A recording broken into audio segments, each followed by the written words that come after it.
So how do you feel about boundaries? It's a legitimate question. A lot of people come to me really struggling with this concept. They often feel guilty for setting boundaries, or they're not sure about even what a boundary is. They've heard the term, set the boundary, things like that, but that's really confusing for them because it's not something that's well taught in our society nowadays, right? They know that boundaries are really important to having healthy, constructive, supportive, and wonderful relationships, but why? And oftentimes they also know that they feel like their boundaries are being violated, but they can't quite pinpoint what the boundary is that's being violated. That's why I've created the Clarifying and Creating Your Boundaries free PDF.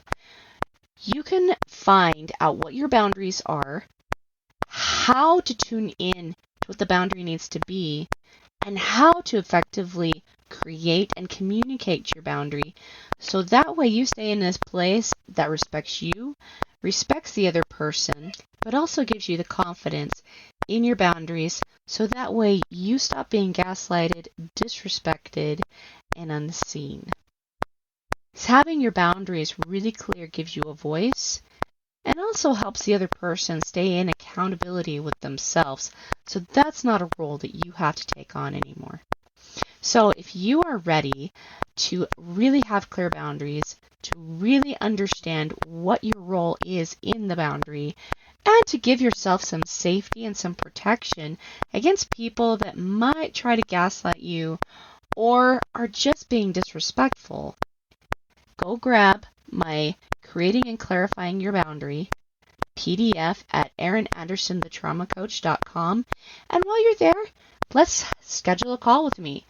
Come have a chat with me so that way I can really, really help you master this particular skill, creating boundaries, clarifying the boundary, communicating that boundary, and so that way I can also help you have relationships that show up to support you, cherish you, and love you.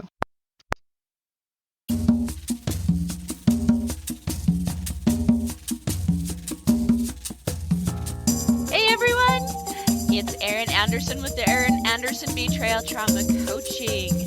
I am super excited that you have tuned in today. Let's get talking about how to heal from betrayal trauma.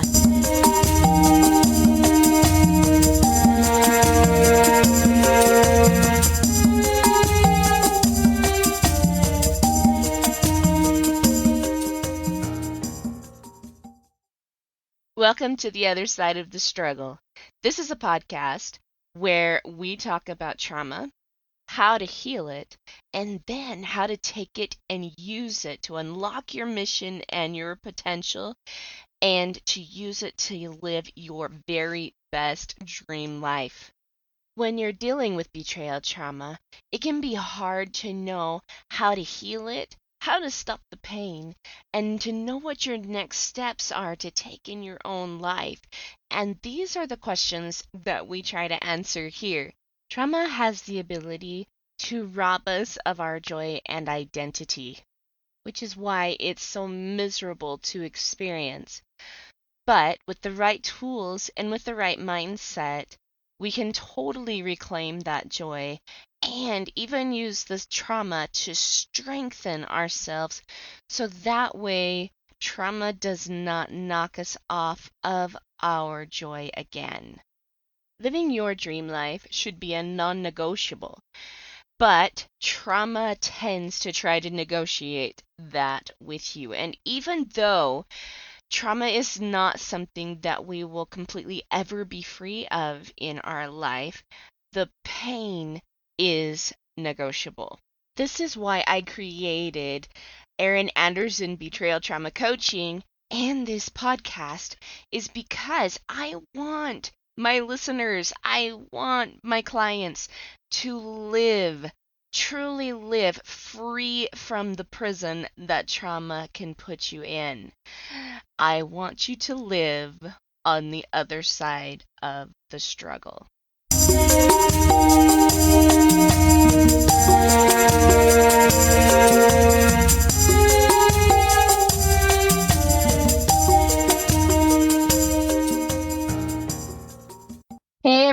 everyone. Welcome back to another episode of The Other Side of the Struggle. Guys, this is our second to last episode in this particular podcast, so let me remind you again to go check out the Boundary Boss Babes podcast. There is one episode ready to go, but there's a lot more coming. We're going to be talking about boundaries, the 7 different types of boundaries, how you can know like what boundary you need to set, what are your emotions trying to tell you, and also like how you can transfer that into creating, 6 or 7 figures for yourself, because I'm really passionate not just in helping you heal your relationships, but also in helping you heal your money story, because I feel like women need their own money to be able to make decisions that they feel like they need to make. So that's what we're focusing on in that next podcast, in this new one. So that way, you guys even have even more freedom. So go check that out. But also, I am keeping the Other Side of the Struggle open. It's not going anywhere. I'm just not going to add new episodes to that. So go check out the new podcast. Come over and listen. Definitely do that. But today, I also wanted to invite Stephanie back, where she's going to be talking more about betrayal trauma healing in the Other Side of the Struggle Facebook group. I still want you guys to get to know her, to feel her fabulous energy. She has, been trained by me. Let me go ahead and polish my nails on my shirt for that one. And, I think she just does such a fabulous job with her clients and with helping everyone heal that comes through her coaching doors too. So today we are chatting about how betrayal is different, like how we approach betrayal differently than everyone else and why it works. Right? Okay. So anyway, welcome, Steph. I'm glad you're here. Thank you. You're welcome. Okay. So truly, like let's talk about this for just a second. Like I've been doing betrayal trauma healing for 12 years, right? Mm-hmm. And like realizing I do need to move on to more of the female entrepreneurs, because they're doing so much for their clients and their customers and things like that, that I feel like if they learn these principles too in their own lives and are applying them in their own lives, not only are they going to go out and create more for themselves, but also more actual healing for their clients and customers. And so that's why I'm moving over more into that sphere.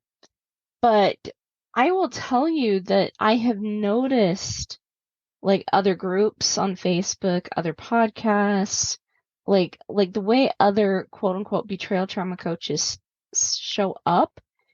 And it's like a lot of focus on the anger and the betrayal and the frustration and what's happened in the relationship. And not saying like I blame them, because some of these women have gone through some really crappy things, but I feel like that's the focus of it, and that keeps people stuck. That like really keeps them stuck in some really negative thought processes.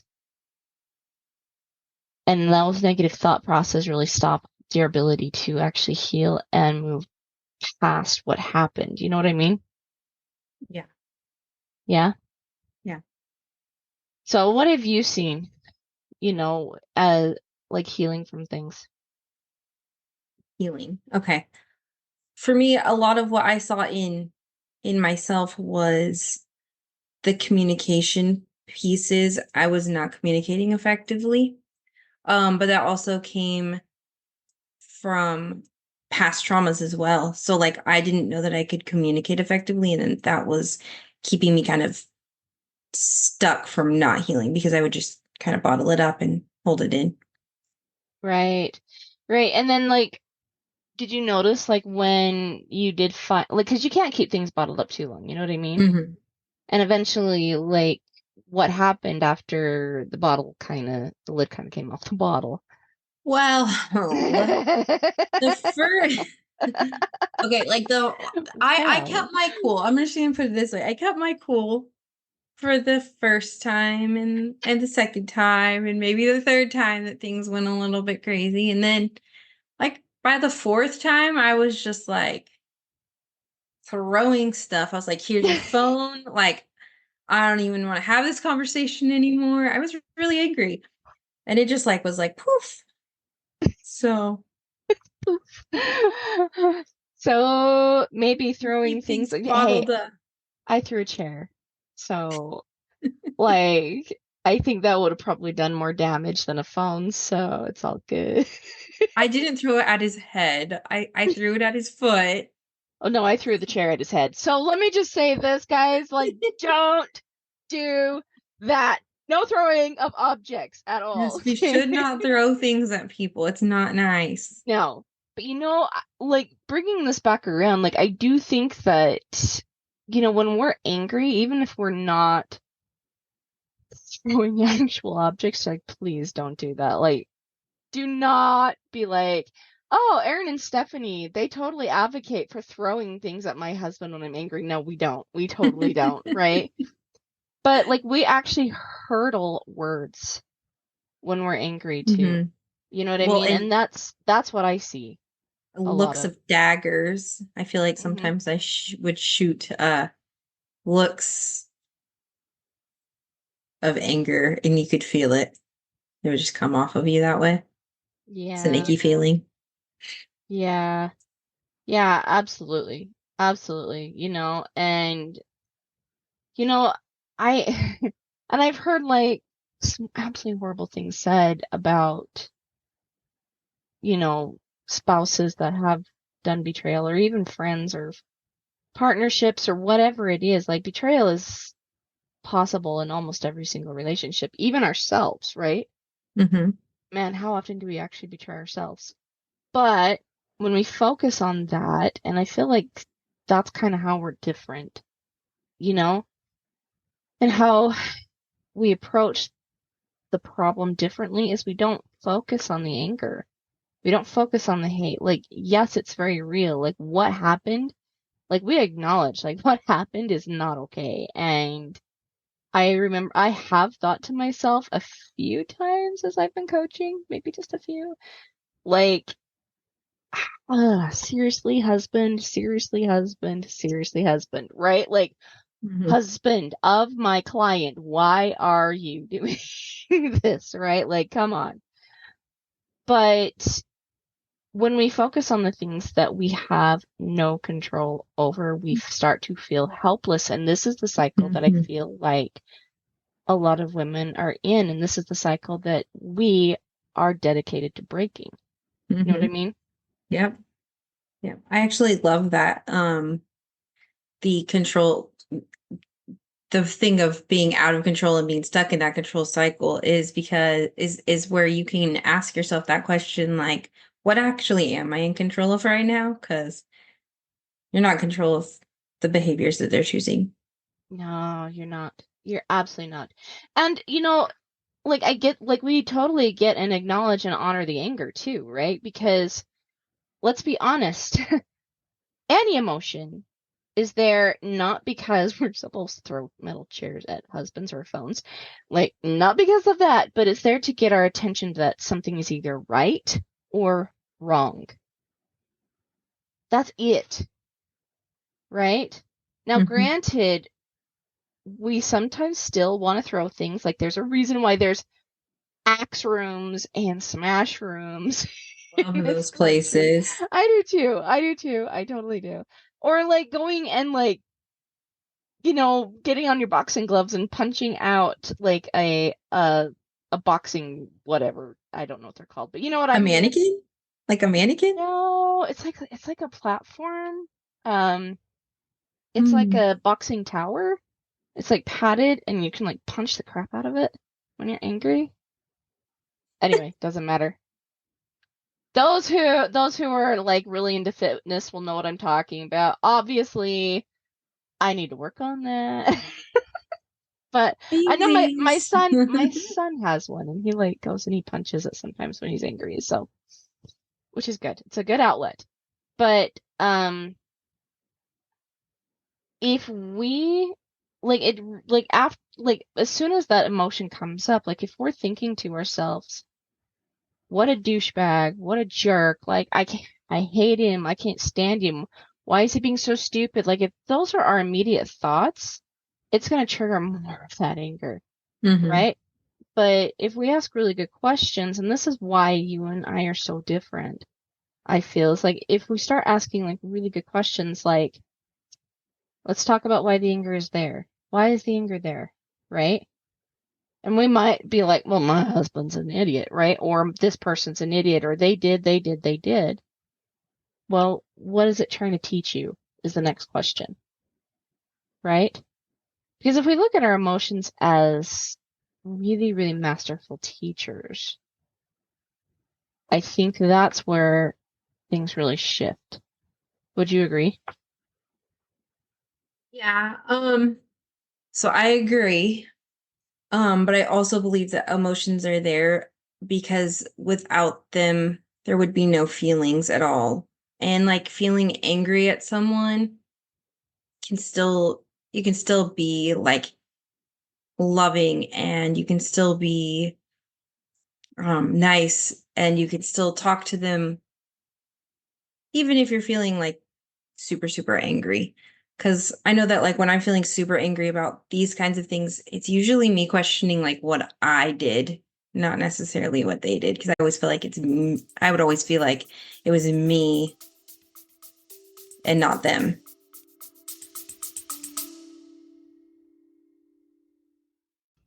All right, my loves. I have some exciting news. Have you been really ready to put your trauma behind you, to understand your divine mission and purpose, to see how God sees you, and to see what you can actually put out into the world besides what is coming at you? Are you really ready for a major change and a major shift? If you are, I've got some really exciting news for you. August 3rd, 2024, I will be one of the many speakers speaking at the Divine Daughter event in Utah. You can go to My Divine Joy, that's capital My, M-Y, capital Divine, D-I-V-I-N-E, capital Joy, Joy.com, mydivinejoy.com, to get your tickets now. Come learn about how to heal from your betrayal trauma. Come learn how to heal life. How to take your emotions and make them into a masterpiece of intelligence. To pick up the pieces of your shattered life and to see God's hand in all of it. To finally make sense of why this is happening to you and the message that you have in all of it. If you're ready to make the major change, go grab your tickets, mydivinejoy.com, and come see us for this massive, fantastic one-day event. And of course, come say hi while you're there. mydivinejoy.com.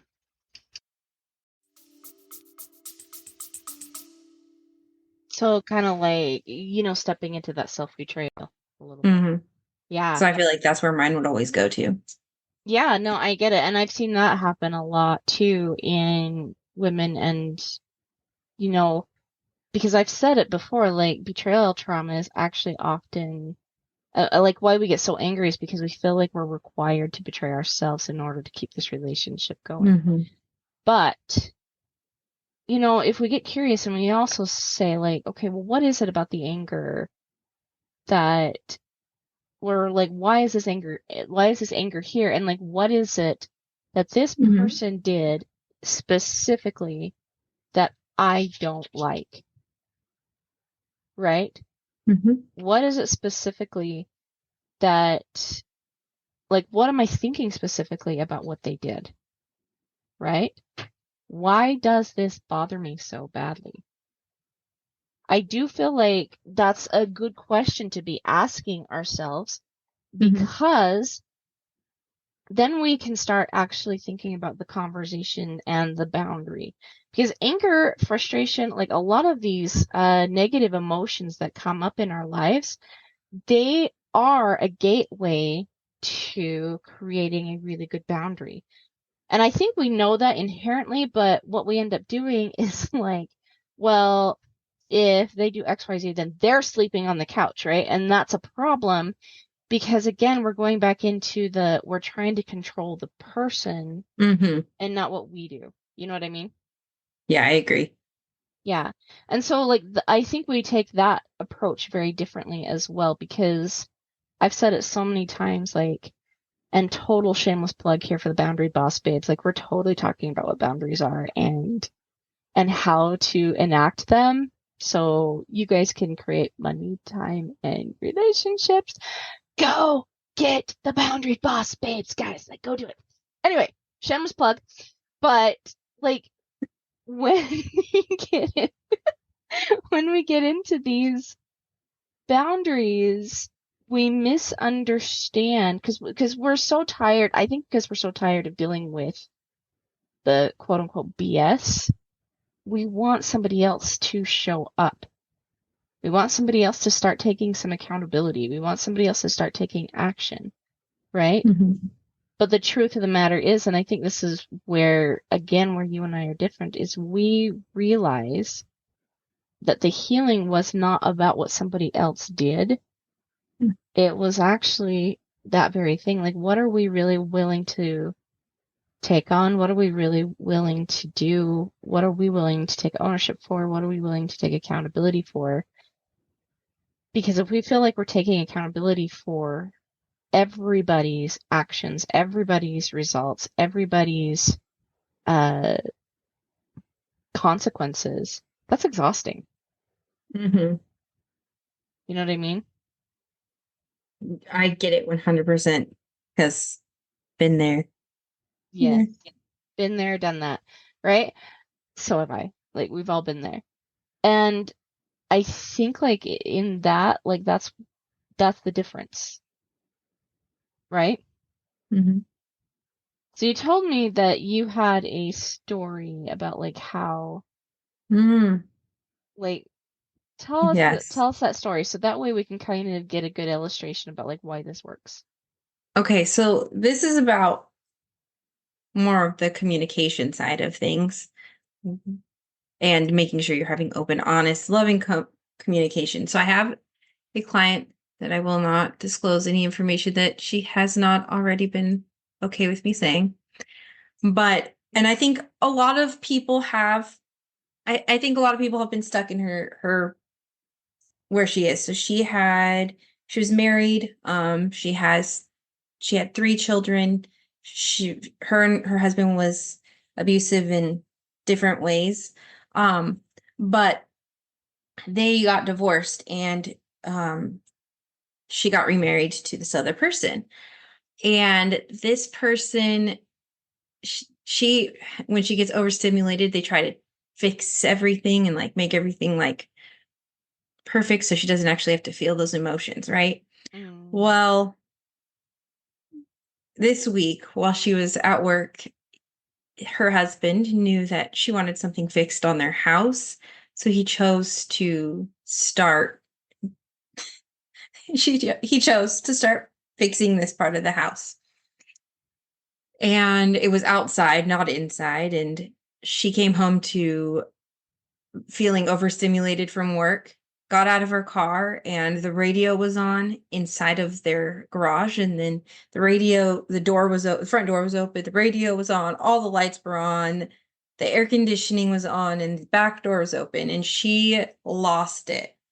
And she was just getting so angry. So she ran outside and she's yelling at him, "Why do you have all this on? I had to go through and turn everything off. Nobody's even in the house." So so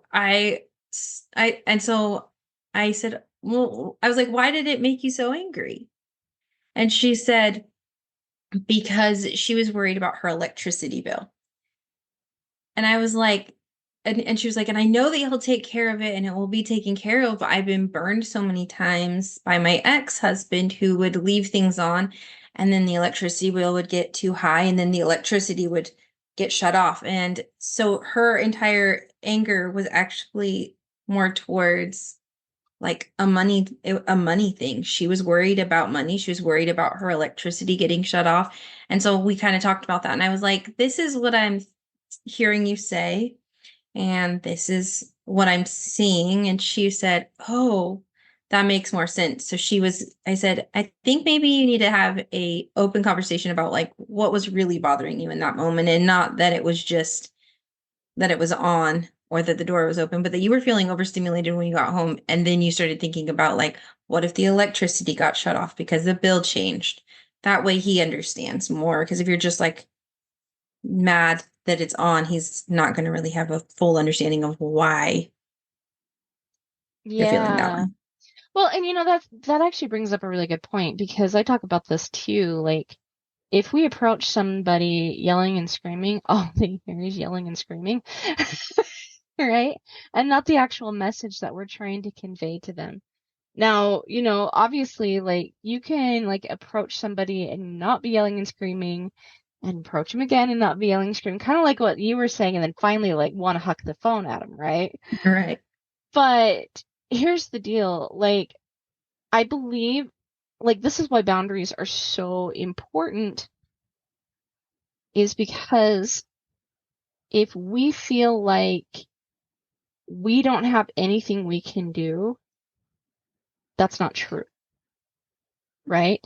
If we feel like we can't put a boundary in place because of XYZ or like what this person is going to do, again, that's not true, right? I think that what you're saying is like you helped your client accept what she was really feeling, Mm-hmm. right? And helped her realize like, okay, well, number one, I'm putting like what's happening to my relationships right now in I'm putting what happened in my relationships in the past on my current Mm-hmm. husband, right? And it's something that we do because we don't want it to happen again, and we've had some really, really negative experiences, right? But helping her understand like what was really going on helped her take like the fear that she was actually feeling and take ownership for that, right? Mm-hmm. So Mm-hmm. what was it that she chose to do differently? So she chose to go and communicate with him her feelings about that. But also, so she realized that she was being the B word, which are her words, not mine, but it was still, she said it. Um, and she also realized that there were traumas that she had opened up while we were talking, that there were times in her childhood where she didn't have water or they didn't have electricity going on in their home. And so she felt that she couldn't trust her husband, her new husband, because of all of the past traumas. And she didn't want to bring it up to him because she was worried that he would look at her negatively. And I said that she needed to have the conversation with him because truth is love. And I was like, and that's my favorite quote that my own life coach says sometimes. um, and that if she's going to have if she wants to move past something, she's going to have that open communication, and that he'll be receptive to it as long as she is being honest about what she is saying. And so she was going to go home, and I haven't got go home. She was at home. She was going to get off the computer and she was going to go talk to him about it as soon as we got off. Awesome. And everything that we've communicated together in our sessions, which this was session 47, Mm-hmm. 47, she has gone and done everything that she can. And then she's been communicating more effectively with her her spouse, and she said it's been extremely eye-opening because what I've said, he's like, oh yeah, that's exactly what I'm thinking. So Awesome. I feel like maybe I need to. No, you brush your nails on your shirt. No, I love it. I love it because it's true. Like, we don't want, like, I think this is where like the resistance comes in when we're dealing with some type of betrayal in our relationships, right? We don't want to take on what's really not ours, but yet we feel like we have to, right? And so that's kind of like where we make the slice, right? Is you helped her see like what she was actually responsible for, like what she could actually own, right? And what really wasn't hers, Mm-hmm. right? And I think that's really important to bring to the awareness when healing trauma. So, we really focus on the love, the truth, right? And I think that's part of the reason why we are, like I said, just why we're so different. But so why do you think, Steph, this works so well? Like, why did it work well for you? So the thing that comes to mind is being able to learn to separate things. And I know this sounds really interesting or insane, maybe, I don't know. But like when I have to do the circumstances, the thoughts, feelings, actions, results. So if I'm able to like separate everything out so that when I was feeling emotionally vulnerable, I would be able to then, or too emotional or whatever, I'd be able to like separate it and then see, oh, this is where my disconnect is. And I think that that's where, like, when I ask questions to my clients, that's where I'm seeing the most results, is them being able to break it down to where they're able to see, okay, so this is where it is. And then I'm probably having this emotion coming from actually somewhere else. It's usually not even from that situation. So what I'm hearing you literally say is you take things from disorder to order. Yes. Right? And I think that's part of the reason why, I know for a fact, like the women in my group, and in your group now too, right? Because you're going to be helping run the other side of the struggle. Like, people are going to be coming to you and chatting with you. So please go schedule this call, guys, with Steph. Because she's fabulous. You guys will love her. But there's order there. Mm-hmm. It's not chaos. And I think like that's part of the reason why we are so different is we don't focus on the chaos. We focus on the order, right? We give like steps, we give like processes, we give the ability to actually not cope. Like, we don't want you to cope. We want you to actually be able to create the change you want in your life, right? Because the thing is coping is like exhausting. In my opinion, like, I know when I would sit there and try to cope with my feelings or things like that, like, it wasn't actually addressing the truth. Mm-hmm. But once I started addressing the truth, I started feeling more organized in my own life. And that organization gave me the ability to start setting boundaries, start acting from a place of actually having my own back, and I think you've said the same thing. Like, that's kind of what you're noticing too with yourself and with the clients you're helping. Mm-hmm. Love it. I love it. Guys, go get a call with Steph. Okay. She's actually doing some interviews this week. But if you would like to actually get a free coaching call, you offer those too, right? Yeah, I have free 1 hour. Free 1 hour coaching calls. Okay. Do it. Get on these calls. Steph is so masterful in helping you create the order, the peace, the safety, and knowing like what your next steps are when it comes to healing what you've been through. So grab that call. It's going to be in the link in the description below. And again, come follow me now on the Boundary Boss Babes podcast. And I think I've made enough shameless plugs for Just a that couple. podcast now. Just a few. But in the meantime, guys, we'll see you on the other side. Bye, guys.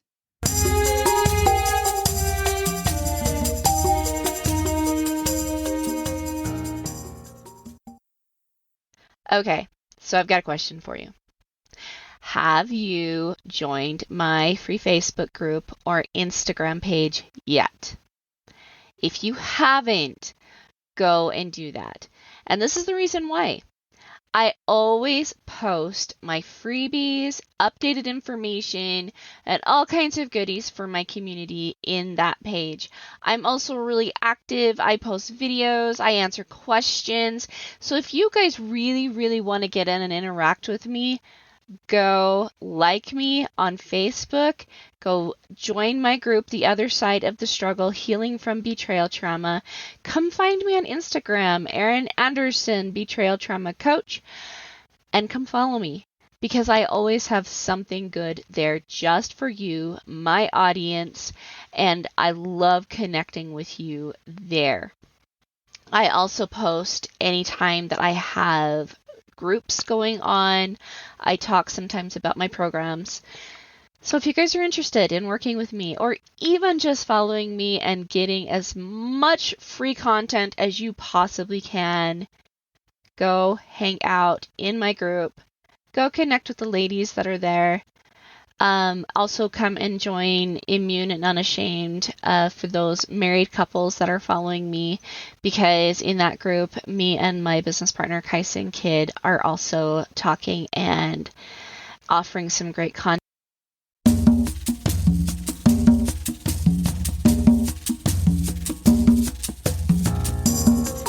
Hey guys, thanks so much for hanging out with me today and listening in on this podcasting episode.